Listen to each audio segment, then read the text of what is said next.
by eliminating tobacco smoke from New York City's indoor workplaces as well as public parks and beaches.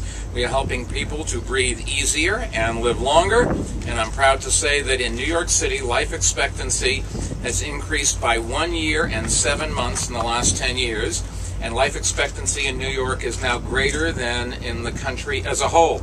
So for all of you here in Washington and around the country, if you want to live longer, come to New York.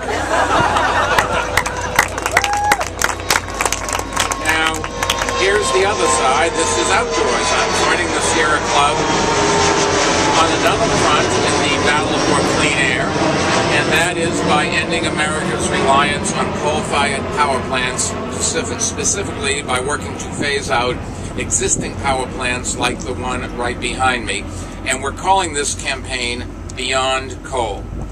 It's especially timely to put the focus on coal on a day when the region is under code orange, as Marianne said, code orange alert for pollution levels considered dangerous to children and other particularly vulnerable people.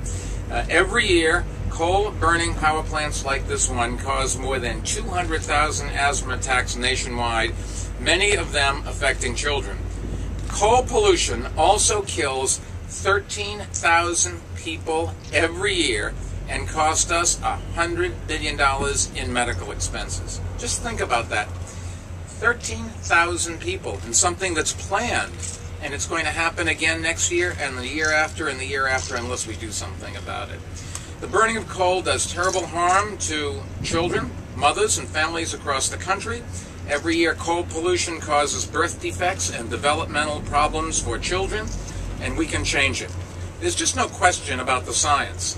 You can see the results. You just look at the air people breathe and look at their medical history. The correlation is very clear. And I'm pleased to announce today that Bloomberg Philanthropies is making a pledge of $50 million. I'll wait for this.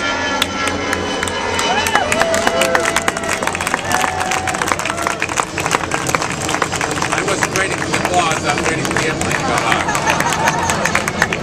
I am pleased to announce that Bloomberg Philanthropies is making a pledge of $50 million over the next 4 years to support the Sierra Club's new grassroots Beyond Coal campaign. And I'm making a commitment of my own time and energy to that campaign as well. And I'm doing this because it's time for America to find a new energy path, one that takes us beyond coal. Beyond the soot that burning coal puts into our air, beyond the mercury that burning coal puts into our water, and beyond the health consequences that burden so many people in big cities, in suburbs, and in rural areas across this wonderful country. The time has come for our nation to begin transitioning away from coal-fired power plants towards cleaner, more efficient, and more cost-effective energy sources. If we succeed, and I fully believe that we will save millions of lives, and we will help millions of children avoid asthma and its debilitating effects. For nearly a decade, the Sierra Club has been leading a coalition of organizations working to stop construction of new coal-fired power plants across the country and to support production of alternative energy sources. They've done the research that demonstrates just how much damage a coal plant can do to a community, polluting its air, polluting its water, and how little economic benefit it actually brings. They've worked with local groups and responsible companies in the energy sector to develop alternative plants that would raise prices but would create cleaner energy, solar, wind, and natural gas. And in fact, the company that owns the plant behind me does have some natural gas-fired power plants. Nobody suggests that they shouldn't have a profitable business and generate and sell energy. We want them to do that. We just want to do it in a ways that reduces the damage to all of us. And we think that if they do it that way, it will also enhance their profitability. It has worked what the Sierra Club has done so far. Since 2002, they've stopped the construction of more than 150 plants all over the country, and in every case they have worked with local utilities, local governments, and local community groups to develop a plan to replace that dirty energy with energy from cleaner sources. And leading this effort, what they've found is that in communities around the country, they've won support from both Republicans and Democrats because both benefit from clean water and clean air. And unlike in Washington, At the local level, Republicans and Democrats can actually work together to solve problems. Now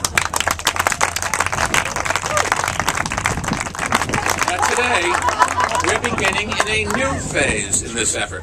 The money we're committing to the new Beyond Coal campaign won't clear our air or water, but it will help people across America in small towns and big city neighborhoods achieve those goals themselves. It will help them challenge the operations of the dirtiest coal-fired plants in the nation. Let public service commissions know that cost-effective alternatives exist. Get out the facts about the true comparative costs of coal versus solar and wind or natural gas in generating electricity. Reveal that natural gas plants create just as many jobs as coal-fired plants do, and that solar and wind power creates many more local jobs. Inform their neighbors about the damage of coal-fired plants, and the damage the coal-fired plants does to their health and to the health of their children. It will help stop power plants when they try to skirt the requirements of the Clean Air Act, and blow the whistle on any lawmaker who endangers our children's lungs by weakening the EPA's ability to act.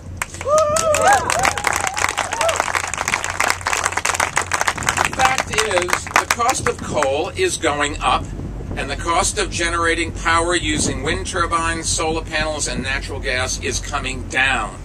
In addition, many coal plants are very old and approaching retirement age. And rather than have public utilities spend billions of Americans' hard-earned dollars to renovate them, we will work with the utilities to find better ways to invest that money so we can retire old coal-fired plants and replace them with cleaner sources of electrical power. Now, I understand that this will be a controversial initiative. Banning smoking in bars and restaurants was controversial too. People said it would be terrible for New York City's economy and that tourists would stop coming to our city. In fact, it has been great for our economy, and more tourists are coming than ever before. And we think that moving beyond coal will be good for our nation's economy in the same ways.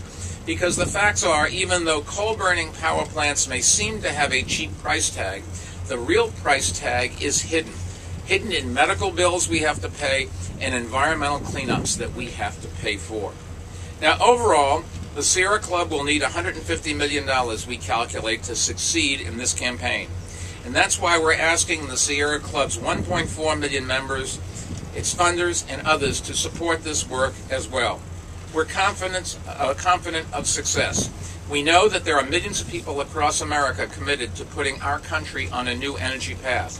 And the success of Bloomberg Philanthropies' worldwide tobacco control and traffic safety projects, which, like Beyond Coal, rely on grassroots activism, show that such efforts can work. Bloomberg Philanthropies is committing $50 million. We've got to get others to come along. I've never asked anybody to do something that I'm not willing to do myself and that I haven't done first. Okay, I put up $50 million. Now's the time for everybody else. If you want to improve the lives of Americans, this is a concrete way to do it. When you write that check, you have every reason to look in a mirror and know that you made a difference for others. But incidentally, and perhaps not unimportantly, you're making a difference for yourself and for your children as well. This is about the air we breathe, the water we drink, the fish that we eat.